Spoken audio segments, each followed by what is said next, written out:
मोदिते मनादुरिया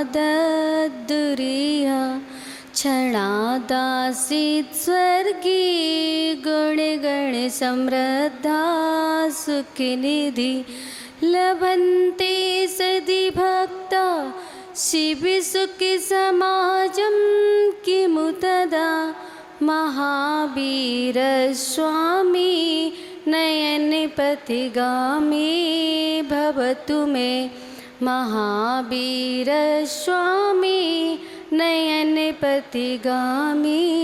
भवतु मे महावीर स्वामी नयनपथिगामी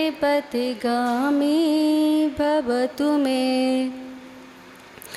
गुरुवापान्तु नो नित्यं ज्ञानदर्शननायिका चारित्राणवगम्भीरा मोक्षमार्गोपदेशिका सरस्वती नमस्तुभ्यं वरदे कामिरूपिणी विद्यारम्भं करिष्यामि सिद्धिर्भवतु मे सदा।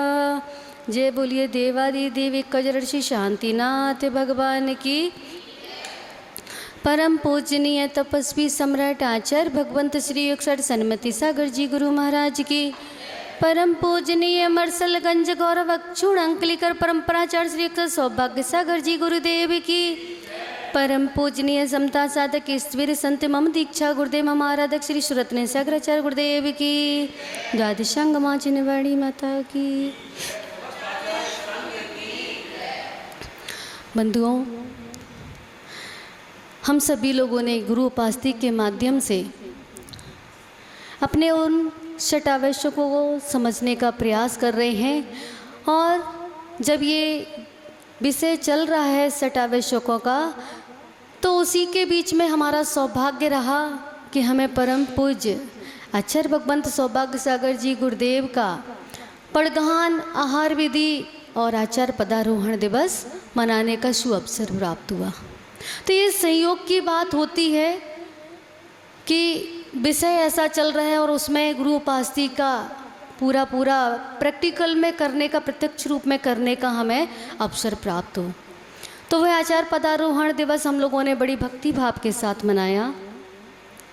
और मैं आपको बताना चाहती हूँ गुरुदेव के बारे में कि जो महामृत्युंजय तीर्थ क्षेत्र बना है वो अनायास ही बन गया। उसको बनाने के लिए, क्योंकि संत कभी किसी क्षेत्र को बनाने के लिए उसमें अपनी सहमति नहीं देते हैं। क्षेत्र तो जब किसी धरती का पुण्य का उदय होता है तो वो क्षेत्र अपने आप ही बन जाते हैं। बहुत से ऐसे अतिशयकारी क्षेत्र बने हुए हैं जहाँ पर जिन प्रतिमाओं को निकलने के उस पर अतिशय क्षेत्र बन गए, अन्यथा वो भूमि अतिशय क्षेत्र नहीं बन पाती। उसी प्रकार से वह महामृत्युंजय तीर्थ क्षेत्र पूज्य गुरुदेव बिहार करके इटावा की ओर जा रहे थे फूफ से, और वहाँ बरही में स्थान ना मिलने के कारण बीच में जहाँ रेते की डंपिंग होती थी बालू की, रात्रि में वहीं पर रुकना पड़ा। जंगल में जहाँ रेत का ढेर था वहीं पे रुकना पड़ा। और फिर सुबह आगे की ओर बढ़े तो जब ध्यान में सुबह सामायिक काल पर बैठे थे तो उस भूमि के यक्ष ने आकर के संदेश दिया कि आपको वर्षा योग, इधर एक गुफा है वैष्णव समाज के किसी संत की, वहाँ पर आपको चतुर्मास करना है। और वो रास्ता भी नहीं पता था, प्रातःकालीन बेला का समय था। पूज्य गुरुदेव के चरण अपने आप उस ओर की ओर बढ़ गए और चरण बढ़ते गए। पूरा घना जंगल था, उसमें कोई भी ऐसा रास्ता ठीक से नहीं था कि जहाँ कोई बताने वाला हो या पता हो तो चले जाएं। कुछ भी नहीं दिख रहा था, परंतु वह यक्ष की ऐसी वहाँ की शक्ति थी कि वो गुरुदेव को वहाँ तक ले गई। अंदर कम से कम 1.5-2 किलोमीटर का रास्ता है। आप कभी जाएंगे ना, आपको यात्रा कराएंगे। अगर आप लोगों का भाव हुआ तो तीर्थ क्षेत्र की यात्रा आप जरूर करके आएँ, तो आपको वो भी स्थान दिखाया जाएगा। अब तो वहाँ पर विस्तार हो गया है, वो शरणानंद की गुफा अच्छे से बन गई है वो भी। तो पूज्य गुरुदेव चले जा रहे हैं। अंदर 2 किलोमीटर जाने के बाद वो इतना सा छोटा सा स्थान दिखाई देता है और उसमें अंदर चले जाते हैं। जब पता चलता है समाज के लोगों को कि पूज्य गुरुदेव जंगल की ओर चले गए हैं। लगता है अगर आपके बीच में साधु हो और अचानक से बिहार कर जाए अनायास, तो आपको भी लगेगा, आप भी पीछे पीछे भागेंगे कि गुरु महाराज ऐसे कहाँ जा रहे हैं।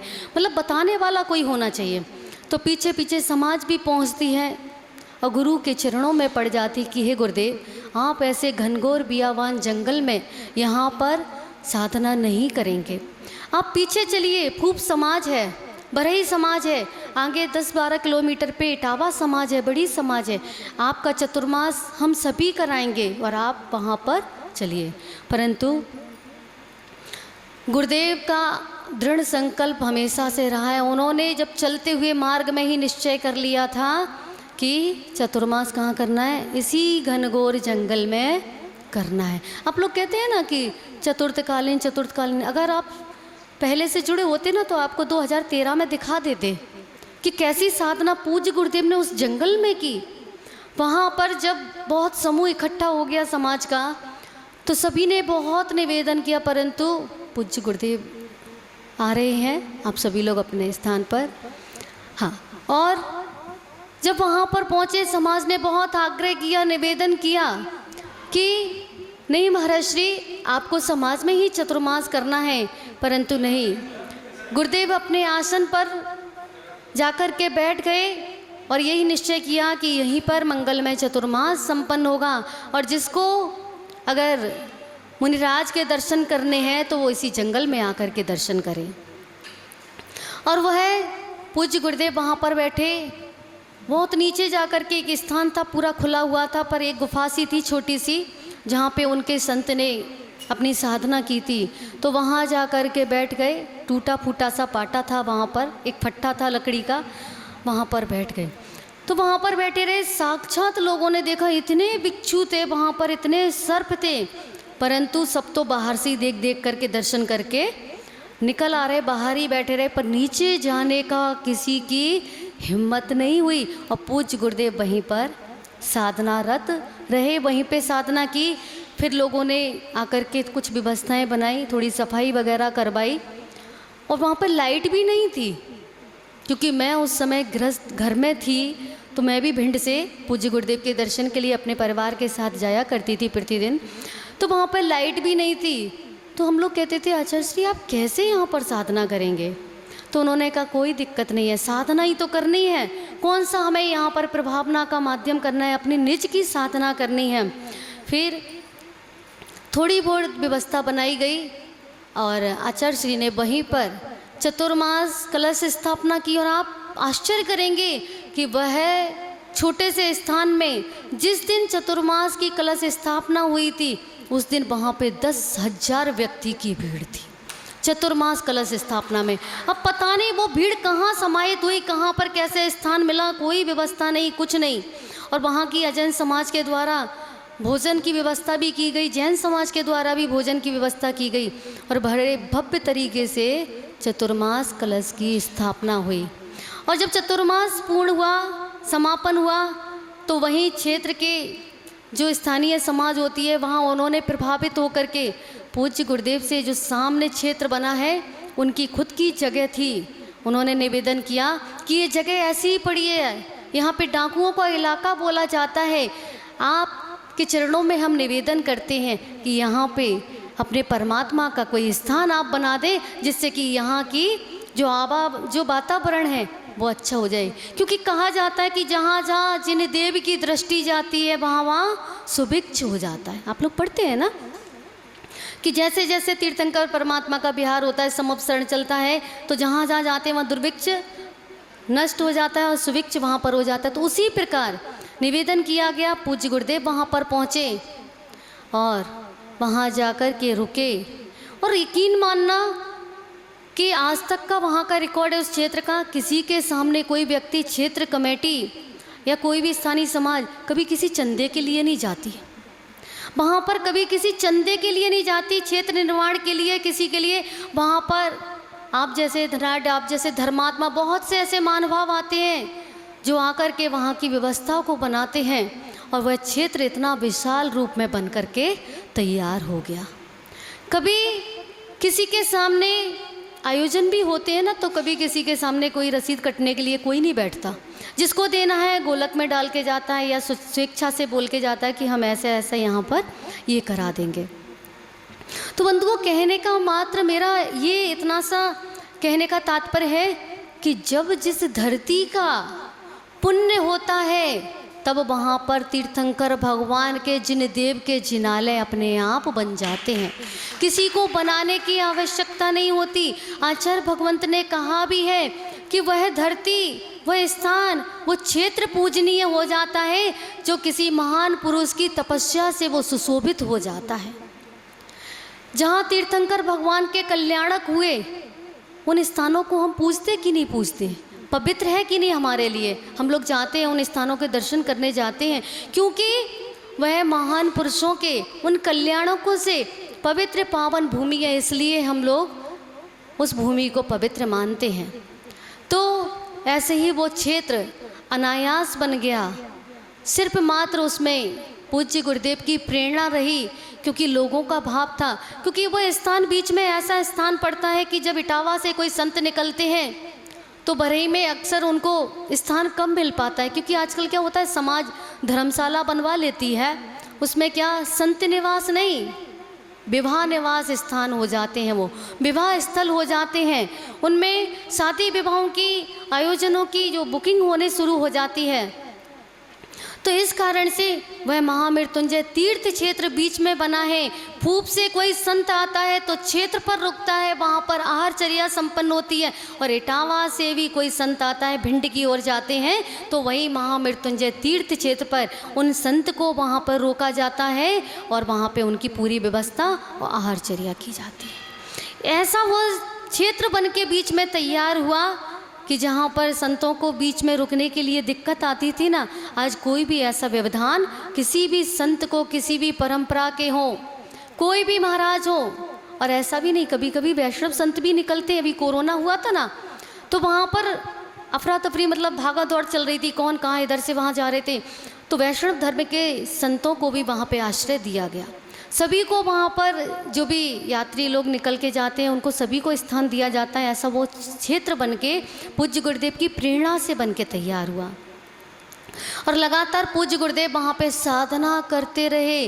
वो तो पता नहीं, सच कहते हैं, कहीं भी बिल्कुल भी पूज्य आचार्य गुरुदेव का भाव नहीं था कि इस बार का चतुर्मास वो कहीं अन्यत्र करेंगे। बिल्कुल भी। हम लोगों ने बहुत निवेदन किया कि हमें आपके साथ में चतुर्मास करना है, आप नहीं, हमें यहीं पर साधना करनी, क्योंकि उनको ना समाज का माहौल सूट नहीं करता। उनको वो एकांत स्थान ही सूट करता है, तो वो एकांत में ही रहना पसंद करते हैं। लेकिन सच कहेंगे, कहीं ना कहीं आपका अत्यधिक पुण्य रहा, क्योंकि हम लोग मथुरा तक आ गए थे, तब भी पूज्य गुरुदेव यही बोल रहे थे, नहीं, हम पीछे जाकर ही चतुर्मास करेंगे, चाहे बटेश्वर कर लेंगे या किसी भी क्षेत्र पे कोसमा है, कहीं भी कर लेंगे, पर हम किसी शहर में नहीं जाएंगे। पर पता नहीं कैसे पूज्य गुरुदेव के चरण इस ओर आ गए और यहाँ पे सूर्यनगर में चतुर्मास संपन्न हो गया। तो कहने का तात्पर्य यही है कि गुरु की भक्ति जितनी कर लो उतनी कम है, क्योंकि गुरु की भक्ति और परमात्मा की आराधना करने से ही हमारे जीवन का कल्याण होता है और इन ग्रंथों का श्रवण करने से ही हमारे जीवन का कल्याण होता है। तो देव शास्त्र गुरु की भक्ति हम निरंतर करते रहें, इससे जुड़े रहें, जिससे कि हम तो अपनी साधना में रत हैं ही, और जो 4 माह का आपको समय मिला है तो आप भी उसमें शामिल होकर के अपने श्रावक जीवन को, अपने गृहस्थ जीवन को मंगलमय करें। इसी के साथ पूज्य गुरुदेव के चरणों में नमोस्तु निवेदित करते हुए अपनी बात को यहीं पूर्ण करती हूँ। नमोस्तु आचार्य श्री, नमोस्तु भगवान। करते रहे, वो तो पता नहीं, सच कहते हैं, कहीं भी बिल्कुल भी पूज्य आचार्य गुरुदेव का भाव नहीं था कि इस बार का चतुर्मास वो कहीं अन्यत्र करेंगे। बिल्कुल भी। हम लोगों ने बहुत निवेदन किया कि हमें आपके साथ में चतुर्मास करना है, आप नहीं, हमें यहीं पर साधना करनी, क्योंकि उनको ना समाज का माहौल सूट नहीं करता।